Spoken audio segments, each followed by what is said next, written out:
Now let's look at the second major cause of foodborne illness: poor personal hygiene. Again, a pretty simple concept, but it's very easy for employees to contaminate food.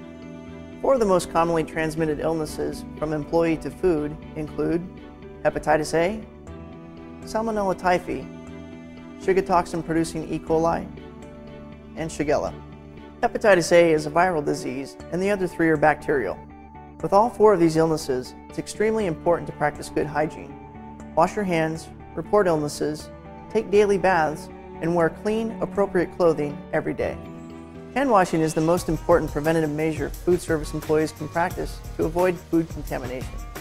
Though it may seem elementary, let's review the steps of proper hand washing. Apply soap. Vigorously scrub hands and arms for at least 20 seconds.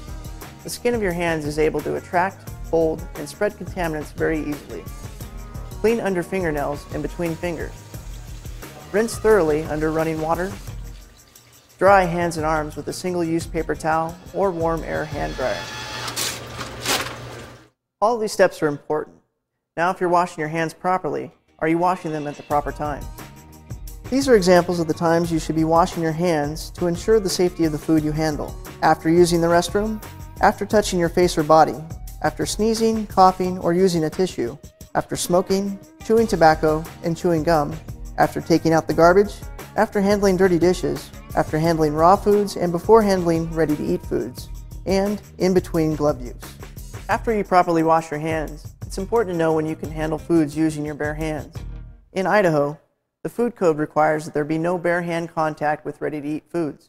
So how do you minimize bare hand contact? The most common way is to use disposable gloves, but you can also use tissue or utensils. There are some rules to remember when using gloves. Gloves must never be used in place of hand washing and should be changed regularly, especially when you switch a food preparation task or if they become soiled or torn. When changing gloves, it's also important to wash your hands in between taking the soiled glove off and putting the new glove on.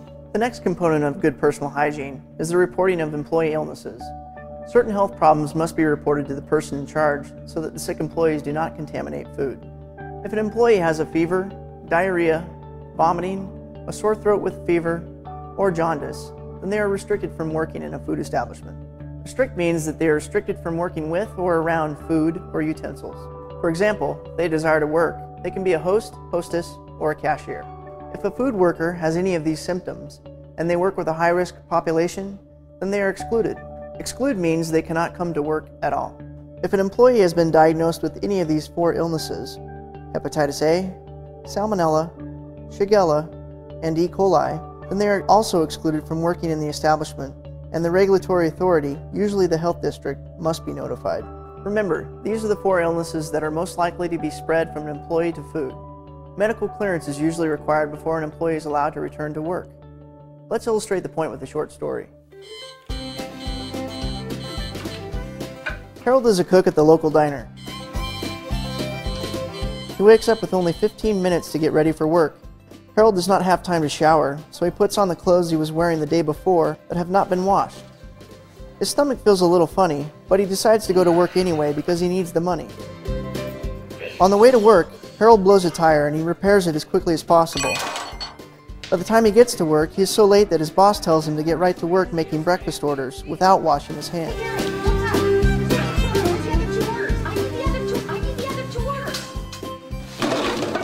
After the breakfast rush, Harold takes out the garbage and then starts to get the salad bar ready for the lunch shift without washing his hands. Meanwhile, Harold's stomach is feeling worse. He tells the boss, but the boss dismisses it because two other employees have already called in sick and she can't afford to lose Harold too.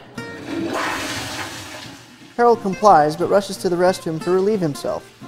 Harold washes his hands and realizes there are no paper towels, so he just wipes his hands on his apron and gets back to work. Is this any way to run a restaurant? Let's see if we can identify some of the things that Harold and his employer did wrong.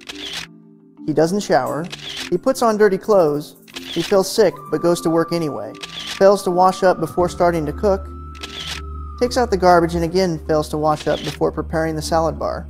His boss dismisses his illness and tells him to keep working. He goes to the bathroom and washes his hands, finally, but wipes his hands on his dirty apron. Harold's story is a pretty extreme example, but does demonstrate the many ways food can become contaminated when employees and their employers don't follow basic hygiene rules. Don't let this happen to you or the restaurant where you work.